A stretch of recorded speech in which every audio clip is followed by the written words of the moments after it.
जर शिवभोजन थाळी बंद झाली, भुकेनं राज्य शासनाने भुकेनं गरजूंना मारला असा अर्थ होऊ शकतो। गोरगरिबांना अन्नापासून वंचित ठेवू नये एवढी विनंती वजा सूचना, अन्यथा शिवसेनेबरोबर सामोरं जावं।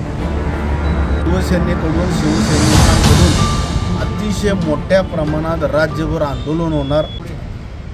महाराष्ट्र राज्यकर्त्यांकडून शिवभोजन थाळीवर आक्षेपार्ह काहीतरी होऊ शकते, यासाठी आम्ही आज अन्न पुरवठा विभागामध्ये निवेदन देण्यासाठी आलो होतो। सन्माननीय माजी मुख्यमंत्री शिवसेनेचे पक्षप्रमुख उद्धवजी ठाकरे यांच्या माध्यमातून मुख्यमंत्री असताना शिवभोजन थाळीचं महाराष्ट्र राज्यामध्ये येणारे किंवा महाराष्ट्र राज्यातील ज्यांना घरच्या वादविवादामध्ये असेल, गरिबीमुळे असेल किंवा अन्य कोणत्याही प्रश्नामुळे अन्न देखील जे ग्रहण करू शकत नाही, अन्न खाऊ शकत नाही, ज्यांची परिस्थिती फार हलाखीची आहे, अशा लोकांच्यासाठी, गरजूंच्यासाठी शिवभोजन थाळीचं माध्यमातून अन्न दान करायचं ठरवलं होतं।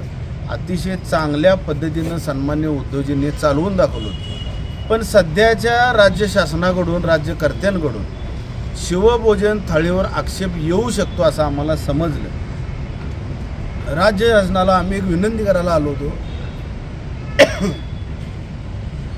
जर शिवभोजन थाळी बंद झाली तर महाराष्ट्र राज्यातील शिवसेनेकडून, शिवसैनिकांकडून अतिशय मोठ्या प्रमाणात राज्यभर आंदोलन होणार। याचं कारण भुकेनं राज्य शासनाने भुकेनं गरजूंना मारला असा अर्थ होऊ शकतो।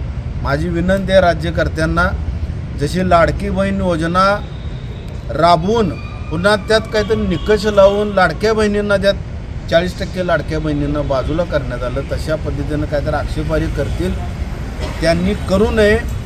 गोरगरिबांना अन्नापासून वंचित ठेवू नये एवढी विनंती वजा सूचना करायला आम्ही आज अन्न पुरवठा विभागामध्ये आलो होतो। या महाराष्ट्र राज्यकर्त्यांनी आमची सूचना, आमची विनंती स्वीकारावी, अन्यथा शिवसेनेबरोबर सामोरं जावं।